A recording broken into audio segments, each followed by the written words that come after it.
हाय दोस्तों, हम लोग आज यूएमटी के बारे में जानेंगे। यूएमटी से क्या क्या काम किया जाता है। यूएमटी जो आईसी है, वो यूएमटी जो डोंगल है वो सबसे अभी यूज़ करने वाला डोंगल है जो अधिकतर मोबाइलों में यूज़ होता है। अधिकतर मोबाइल को सपोर्ट करता है लॉकिंग अनलॉकिंग करने में और फ्लैशिंग करने में, डेट सेट बूटिंग करने में। तो इसको हम लोग देखेंगे कि इसमें क्या क्या कर सकते हैं हम लोग यूएमटी से। तो यूएमटी जो हम लोग देखें, यूएमटी जब खोलेंगे तो इसमें यूएमटी के बहुत सारे प्लेटफॉर्म हैं, बहुत सारे टूल्स हैं। जैसे कि आपका एक क्यूसी फायर है, MTK है, GSM है और अनलिमिटेड FRP टूल है। तो सबसे ज़्यादा जो यूज होता है वो आपका होता है क्यूसी फायर, MTK और GSM।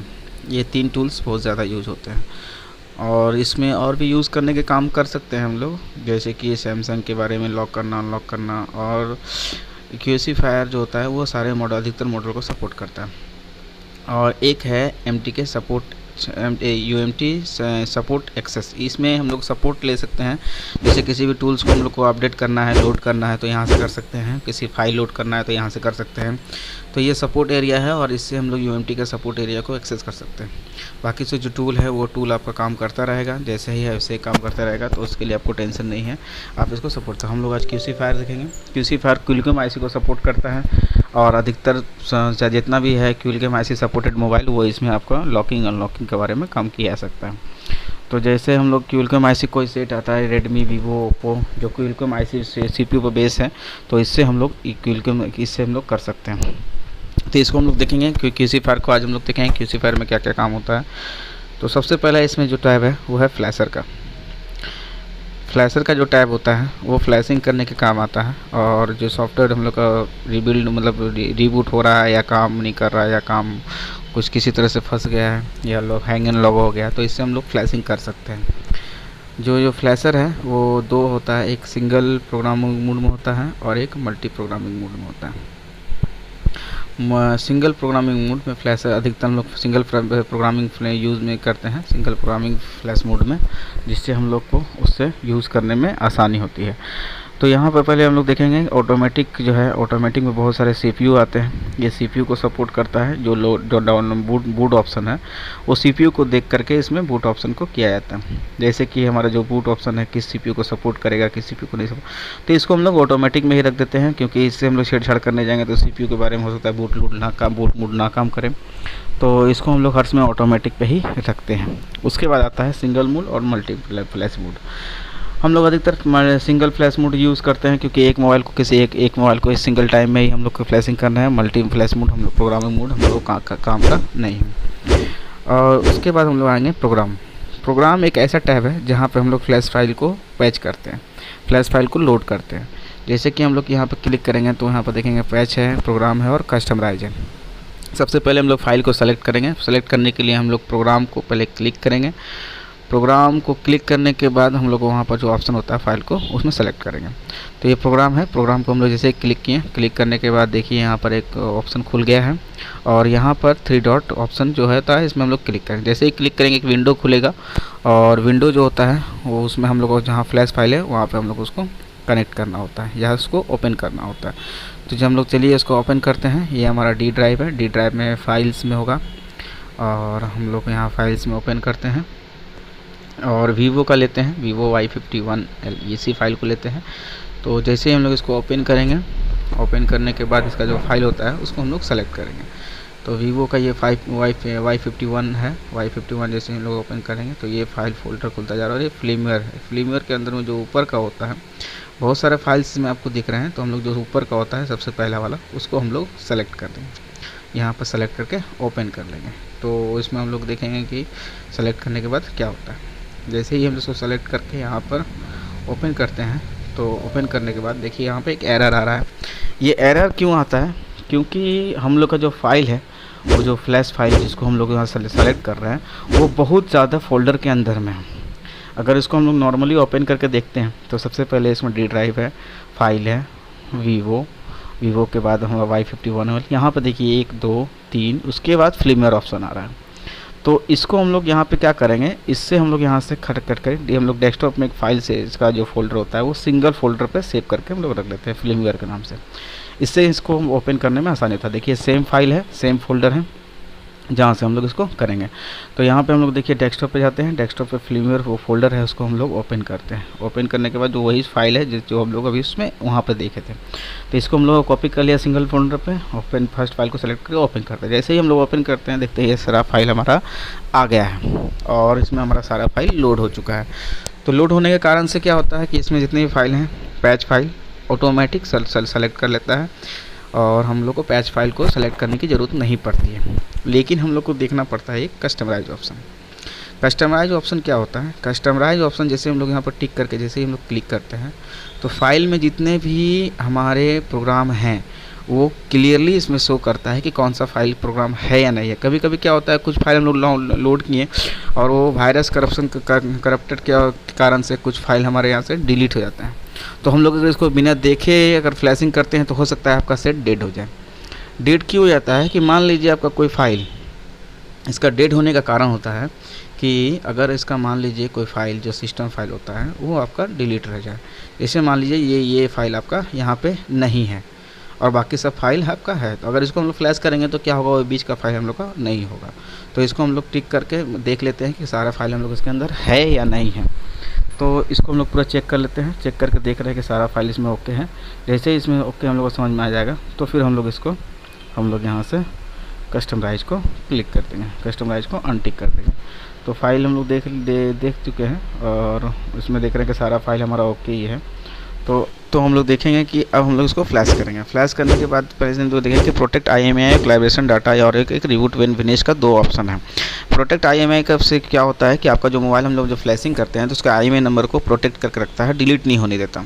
और रिबूट व्हेन फिनिश का मतलब होता है कि हमारा मोबाइल जब फ्लैशिंग होगा तो वो फिनिश्ड रहेगा। तो प्रोटेक्ट IMEI को हर बार दोनों को हर समय आप ठीक करके ही फ्लैशिंग करें, इससे आपका मोबाइल सेफ रहेगा। और उसके बाद हम लोग फ्लैश पे क्लिक करेंगे। जैसे ही फ्लैश पे क्लिक करेंगे तो हमारा मोबाइल जो होता है ADL पॉइंट मांगेगा। देखिए इसमें लिखा हुआ है आपका सबसे पहला चीज़ होता है ADL पॉइंट के लिए हम लोग 2-3-4 चीज़ कर सकते हैं। पहला होता है आपका हेल्प, जो पहला होता है ADL मोड। देखिए ADL मोड यहाँ फ्लैश हो रहा है आपका। तो ADL मोड लाने के लिए हम लोग पहले वॉल्यूम अप और वॉल्यूम डाउन को साथ में क्लिक करके रखेंगे। वॉल्यूम अप और वॉल्यूम डाउन यहाँ पे जो लिखा हुआ है, तो वॉल्यूम अप और वॉल्यूम डाउन को क्लिक करके तो भी हो सकता है, या फ्लैश बूट जो केबल होता है वो उसको भी हम लोग यूज़ कर सकते हैं, या तो फिर टेस्ट पॉइंट को शॉर्ट करके भी हम लोग ADL मोड में उसको ला सकते हैं। तो इसके लिए हम लोग ADL मोड में जो टेस्ट पॉइंट है उसको शॉर्ट करते हैं और शॉर्ट करके डाटा केबल लगाते हैं तो कॉम पोर्ट बनता है और पोर्ट बनने के बाद फ्लैशिंग होने का काम चालू हो जाता है। तो फ्लैशिंग का एक सॉफ्टवेयर हम लोग अभी मेरे चैनल पे है, आप उससे देख सकते हैं कि फ्लैशिंग इसके बाद यहाँ से क्या होता है। आज हम लोग सिर्फ UMT के बारे में देख रहे हैं तो हम लोग इसको यूज़ कर सकते हैं। तो ये हमारा फ्लैशर टैब होता है जिससे हम लोग मोबाइल को फ्लैश कर सकते हैं। दूसरा आता है रीड एंड टूल्स। मोबाइल में UMT के बारे में सबसे ज़्यादा यूज होने वाला टैब यही है। इससे हम लोग किसी भी मोबाइल का लॉक खोल सकते हैं, किसी मोबाइल का इन्फॉर्मेशन ले सकते हैं, फ्लेमवेयर कर सकते हैं और कुछ भी कर सकते हैं। इसमें बहुत सारे मॉडल को सपोर्ट करता है जो हम लोग क्विलकम IC को यूज़ होता है, इसमें क्विलकम IC यूज़ हो जाता है। तो इसको हम 2 ऑप्शन है, एक हम लोग मॉडल वाइज भी कर सकते हैं और जेनरिक क्विलकम के द्वारा भी हम लोग कर सकते हैं। अगर हम लोग जेनरिक क्विलकम करेंगे तो मॉडल शो नहीं करेगा और हम लोग इसमें कोई भी मॉडल, जैसे मान लीजिए वीवो पर काम कर रहे थे, वीवो Y51L, तो Y51 देखिए हम लोग का यहाँ पर ओपन करते हैं, ये हमारा Y51 है। तो Y51 देखिए हम लोग यहाँ से भी कर सकते हैं, नहीं तो हम लोग नॉर्मली जो क्विलकम जेनरिक होता है वहाँ से भी हम लोग इसको ऑप्शन का क्लिक कर सकते हैं। तो उसके बाद हम लोग जब यहाँ पर CPU हम लोग इसको क्विलकम जेनरिक पे रहने देते हैं और हम लोग उसके बाद रीड इन्फो एक ऐसा टैब है जो कि हम लोग UMT या किसी भी एक प्लेटफॉर्म को यूज़ करने के लिए, टूल्स को यूज़ करने के लिए बहुत ही ज़रूरी होता है। इससे मोबाइल का सारा इन्फॉर्मेशन पता चलता है कि आपका जो सॉफ्टवेयर फ्लैशिंग है वो कैसा है, फ्लैशिंग जो वर्जन है वो कितना है, ज़्यादा है कम है। अगर कम है तो उसको आपका उससे कम में आप डाउनलोड नहीं कर सकते हैं। तो इससे हम लोग वर्जन को चेक कर लेते हैं कि हमारा जो वर्जन है अभी मोबाइल में वो कितने का है। और इसके जो इन्फॉर्मेशन होता है इसमें कभी कभी EMC के बारे में भी हम लोग फॉल्ट पता चलता है कि हार्डवेयर EMC काम कर रहा है कि नहीं कर रहा है। इसके बारे में एक वीडियो आपको हम लोग बना के देंगे, ये आज इसको UMT करना। दूसरा आ जाता है रीड फिल्मवेयर, ये इन्फॉर्मेशन के काम में आता है। और उसके बाद हम लोग का आ जाता है रीड फिल्मवेयर सॉफ्टवेयर। रीड फ्लेमर का जो काम है वो हम लोग किसी भी सॉफ्टवेयर को हम लोग यूज़ करने के काम आता है। जैसे कि किसी मोबाइल का फ्लेमर हमको रीड करना है और रीड कर करके उसको किसी और मोबाइल में डालना है तो उसमें डाल सकते हैं। मान लीजिए किसी एक मोबाइल का फ्लेमर आपको नेट पर नहीं मिल रहा है तो आप किसी भी नए सेट से उसको रीड फ्लेमर कर करके उसका फ्लैश फाइल आप उस पर यूज कर सकते हैं। ये ऑप्शन सबसे बढ़िया होता है आप किसी मोबाइल का डाटा को बैकअप करने के लिए। डाटा मतलब कि आपका उसका फ्लैश फाइल को बैकअप करके रख सकते हैं और किसी और मोबाइल में यूज कर सकते हैं। तो सेम चीज़ है। और उसके बाद आता है रीड पैटर्न। रीड पैटर्न जो होता है वो मोबाइल के डाटा को बचा करके आपका पैटर्न लॉक को अनलॉक करके जो होता है, जो हम लोग रीड पैटर्न करके भूल जाते हैं उसको हम लोग उसमें देख सकते हैं कि क्या पैटर्न हम लोग रखे थे। क्योंकि चूँकि रीड पैटर्न जो होता है वो आपको सिर्फ नॉर्मली काम करता है वर्सन के नॉर्मल वर्सन पे। ये शायद एंड्रॉयड 7 से ऊपर काम नहीं करता है, 7 के ऊपर ये काम नहीं करता है। उसके बाद ये रीड पैटर्न जो ऑप्शन होता है ये हम लोग इसमें 7 वर्सन से नीचे जो होता है उसमें हम लोग रीड पैटर्न कर सकते हैं। उसके बाद हम लोग इसमें नहीं कर सकते, इसके ऊपर में रीड पैटर्न सपोर्ट नहीं करता है हम लोग का पर। तो रीड पैटर्न पर जैसे ही क्लिक करते हैं तो क्लिक करने के बाद सेम चीज़ ईडीएल मोड आता है। आप ईडीएल मोड जान चुके हैं कि ईडीएल मोड लाने के लिए हमें क्या क्या करना पड़ता है। तो अब देखते हैं उसको रीसेट एफआरपी। किसी मोबाइल का जो हम लोग रीसेट मारते हैं या फैक्ट्री रीसेट मारते हैं तो वो जा कर के एफआरपी यानी कि फर्स्ट रीसेट पासवर्ड पे जाकर के रुक जाता है, जिसको हम लोग बोलते हैं जीमेल पे जाके अटक जाना। तो किसी का ईमेल किसी को याद नहीं है तो वहाँ से फिर हम लोग उसको ओपन नहीं कर सकते। तो इसके लिए हम लोग यहाँ रीसेट और एफआरपी का ऑप्शन रहता है, यहाँ से भी हम लोग क्लिक कर सकते हैं। और नहीं तो यहाँ पे जो होता है डिसेबल लॉक्स में, इसमें भी 3-4 टैब हैं जो कि सबसे ज़्यादा यूज़ होने वाले टैब हैं। यहाँ पर डिसेबल लॉक्स है, डिसेबल लॉक को डिसेबल कर सकते हैं। रीसेट लॉक है। और आपका कि वीवो के लिए स्पेशल टैब दिया गया है यहाँ पर जो वीवो को सपोर्ट करता है। और हमारा एक आता है फॉर्मेट एफएस और उसके बाद फॉर्मेट वीएफएस वीवो 2। तो कुछ टैब है जो हम लोग का यूज़ आता है, कुछ टैब है जो हम लोग यूज़ नहीं करते हैं। नॉर्मली हम लोग फॉर्मेट एफएस पे ही काम करके इसको सेलेक्ट कर लेते हैं। वैसे जैसे कि मान लीजिए कि हम लोग किसी मोबाइल का लॉक खोलना है या किसी को एफआरपी करना है तो आपको इसमें जो वीवो के स्पेशल है वो की ज़रूरत नहीं है। आप इसको फॉर्मेट एफएस पर क्लिक करके काम कर सकते हैं। फॉर्मेट एफएस पे क्लिक कर लीजिए, इसी से आपका एफआरपी वगैरह सब कुछ हो जाएगा। जैसे ही फॉर्मेट एफएस पर क्लिक करते हैं तो फॉर्मेट एफएस पे यहाँ पे आने के बाद आपको इसको एक्सिक्यूट करना पड़ता है। एक्सिक्यूट का मतलब चलाना पड़ता है। यहाँ पर टैब है, उसके लिए जो भी फाइल आप यहाँ पे जो भी टैब वहाँ पर सेलेक्ट करेंगे उसको चलाने के लिए एक्सिक्यूट करना। जैसे एक्सिक्यूट कर देंगे देखिए यहाँ पर आता है सेव फॉर्मेट, इसको यस कर देंगे। यस करने के बाद यहाँ पर सेम चीज़ आपका वो ईडीएल पॉइंट का फिर ऑप्शन आएगा। आप इसको ईडीएल सेलेक्ट कर लीजिए। ईडीएल सेलेक्ट करने के बाद आपको वहाँ पर आपका ये काम चालू हो जाएगा। इसमें आपका फैक्ट्री रीसेट और आपका एफआरपी रीसेट दोनों ही अपने आप इसमें सेल्फ सपोर्ट कर जाता है। इसके लिए आपको कोई स्पेशल एफआरपी रीसेट एफआरपी की ज़रूरत नहीं पड़ती है। तो ये आपका रीसेट करने के काम में आ जाता है। इसको यहाँ से स्टॉप कर देते हैं।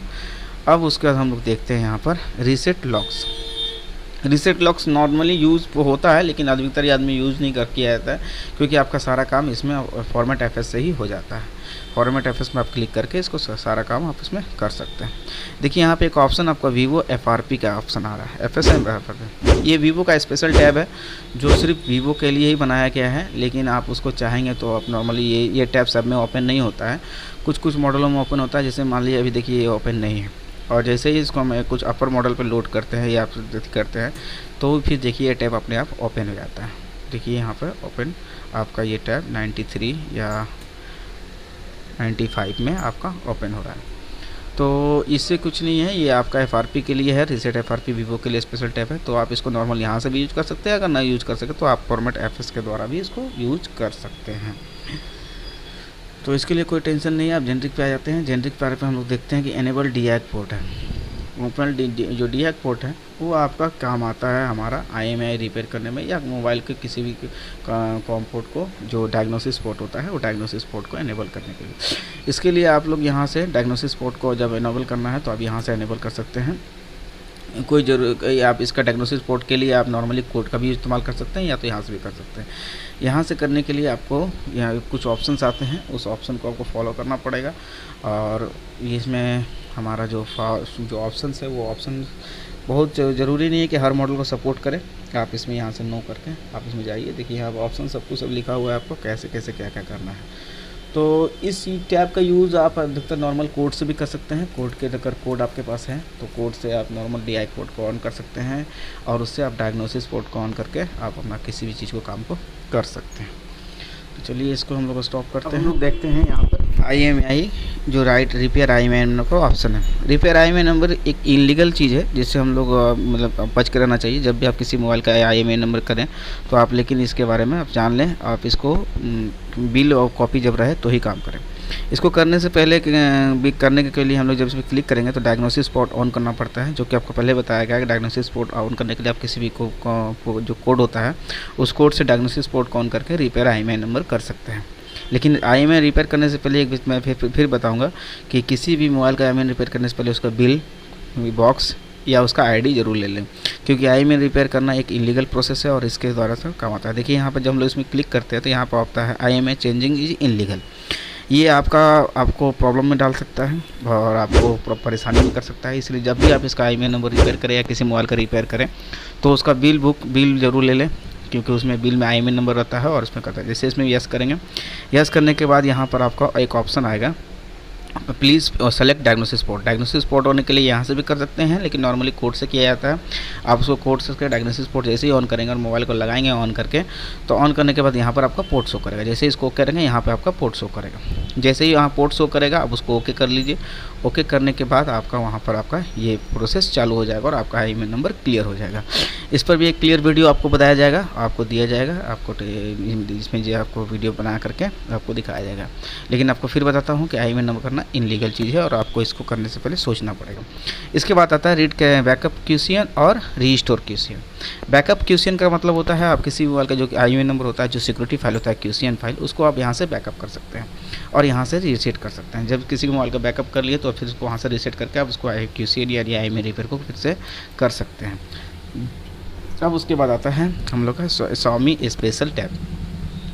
Xiaomi स्पेशल टैब सिर्फ नॉर्मली अगर बोला जाए मेरे हिसाब से तो ये सिर्फ रीसेट IMEI अकाउंट के लिए आता है, जिससे बाकी तो आप वहाँ से नॉर्मल रीड एंड टूल से कर सकते हैं। और IMEI अकाउंट के लिए आपको रीसेट टैब का Xiaomi स्पेशल टिप है, क्योंकि Xiaomi के जो IMEI अकाउंट होता है MI अकाउंट जो होता है वो MI अकाउंट सिर्फ नॉर्मली आपका MI सेटों में ही यूज़ किया जाता है। इसीलिए Xiaomi स्पेशल कर दिया गया और एक टैब दे दिया गया फैक्ट्री रीसेट का। तो फैक्ट्री रीसेट आप नॉर्मली यहाँ से भी कर सकते हैं या तो फिर आप नॉर्मल जो रीड एंड टूल्स का है फॉर्मेट FS यहाँ से है। मैं बताऊंगा आपको यहाँ से करना आपको अच्छा रहेगा। यहाँ से आपको कोई प्रॉब्लम सॉल्व नहीं होगा और यहाँ से आपको प्रॉब्लम हो सकती है कि कभी कभी किसका क्या होता है, जो फाइल होता है वो करप्ट हो जाता है। और यहाँ पे IMEI नंबर का ऑप्शन दिया है जो यहाँ से भी कर सकते हैं और यहाँ से भी कर सकते हैं। तो नॉर्मली आप IMEI नंबर यहाँ से भी रिपेयर कर सकते हैं और आप यहाँ से भी रिपेयर कर सकते हैं। तो इसके लिए कोई टेंशन नहीं है। आप इस टैब को सिर्फ यूज़ करने के लिए MI अकाउंट जो होता है वो आप इससे मतलब रिपेयर कर सकते हैं और MI अकाउंट को डिसेबल कर सकते हैं। उसके बाद जो दूसरा टैब है सबसे काम वाला टैब होता है फ्लैशर फ्लीमर एक्सट्रैक्ट टैब। ये टैब किस काम में आता है? कभी कभी जो हम लोग सॉफ्टवेयर डाउनलोड करते हैं नेट से या क्रोम से या किसी भी चीज़ से, तो वो हम लोग को दूसरे फाइलों में मिल जाता है, दूसरे टैब फाइल में मिलता है। इसको कन्वर्ट करने के लिए हम लोग को इस एक्सट्रैक्ट फाइल का जरूरत पड़ता है। जैसे मान लीजिए कभी कभी जो ओप्पो वीवो रियलमी का जो फाइल होता है वो AFP फाइल में होता है, तो OFP फाइल जो होता है वो नॉर्मल किसी भी टूल्स को सपोर्ट नहीं करता है। वो नॉर्मली सिर्फ उसका जो ओप्पो का जो ओरिजिनल टूल है उसको सपोर्ट करता है। तो इसको कन्वर्ट करने के लिए हम लोग यहाँ से OFP फाइल को सेलेक्ट करके इसको कन्वर्ट कर सकते हैं, या इसको XML या स्केटर फाइल जो भी होता है उसमें इसमें लोड कर सकते हैं। तो बाकी और कुछ नहीं है। वीवो स्पेशल जो की तरह आपका Xiaomi स्पेशल के लिए वीवो स्पेशल के लिए फ्लैशिंग करने के लिए यहाँ से है, और जेनरिक जो होता है इसी से काम होता है। तो नॉर्मली हम लोग यूज़ करेंगे वो आपका ये ज़्यादातर रीड एंड टाइप टूल्स जो होते हैं यूज़ करेंगे। और ये Xiaomi फ्लैशर है। जैसे हम लोग MI फ्लैशर यूज़ करते हैं, हमारे फ्लैशर टूल जो हमारी मार्केट में मिल जाता है या आपको नेट से लोड करके काम कर सकते हैं, उसी हिसाब से ये Xiaomi का फ्लैशर है जो इसे यहाँ से यूज़ कर सकते हैं। इससे कोई टेंशन नहीं। तो सबसे पहला चीज़ होता है फ्लैशर, जिससे हम लोग फ्लैशिंग कर सकते हैं और आपका एंड्रॉयड। और उसके बाद यहाँ पर नोकिया का NVIDIA फ्लैशर। नोकिया का NVIDIA फ्लैशर का यूज़ इस UMT में बहुत कम किया जाता है और जिससे काम कम होता है। तो यहाँ पर हम लोग का है फ्लैशर और रीड एंड टूल्स, जिसमें हम लोग सबसे ज़्यादा काम करते हैं। और उसके बाद Xiaomi स्पेशल टूल, जहाँ पे हमें MI अकाउंट खोलते हैं, और फ्लीमर एक्सट्रैक्टर जो हम लोग को फ्लीमर सॉफ्टवेयर को एक्सट्रैक्ट करने के काम में आता है। और यहाँ से हम लोगों को सब कुछ सपोर्ट में मिल जाता है। तो ये 4-5 टैब है जो UMT का सबसे ज़्यादा काम होता है, और आप लोग को इसमें समझ में भी आया होगा अच्छी तरह से। अगर कुछ प्रॉब्लम होगा तो और एक चीज़ बताना मैं भूल गया, यहाँ पे देखिए रन ऐप ऑथ और क्रेडिट के चेक क्रेडिट का ऑप्शन आता है। कभी कभी क्या होता है कुछ सेटों में अभी ऑनलाइन फ्लैशिंग के लिए आता है, तो उसमें हम लोग क्रेडिट से इसको फ्लैशिंग करते हैं। जैसे कुछ ऑथराइजेशन सेट होते हैं जिसको हम लोग ऑथ सेट बोलते हैं या ऑनलाइन सेट बोलते हैं, वहाँ से हम लोग उसको क्रेडिट लेकर के फ्लैशिंग कर सकते हैं। ये क्रेडिट परचेज आपको ईमेल के द्वारा होगा, यूएमटी का सपोर्ट साइट में जाकर के वहाँ पर क्रिएट कर सकते हैं और उसके बाद उसको ऑथ जो ऑथ फ्लैशर का यूज़ करके आप इसको फ्लैशिंग कर सकते हैं। तो इसके बारे में ज़रूर बताइएगा आपको ये वीडियो कैसा लगा, कमेंट जरूर कीजिएगा इसमें, और शेयर और लाइक ज़रूर कीजिएगा। और अगर कुछ लगे कि आपको यहाँ से कुछ गलतियाँ हुई है मेरे से, तो उसको भी कमेंट में ज़रूर बताइएगा कि यहाँ पर आपकी गलती हुई है।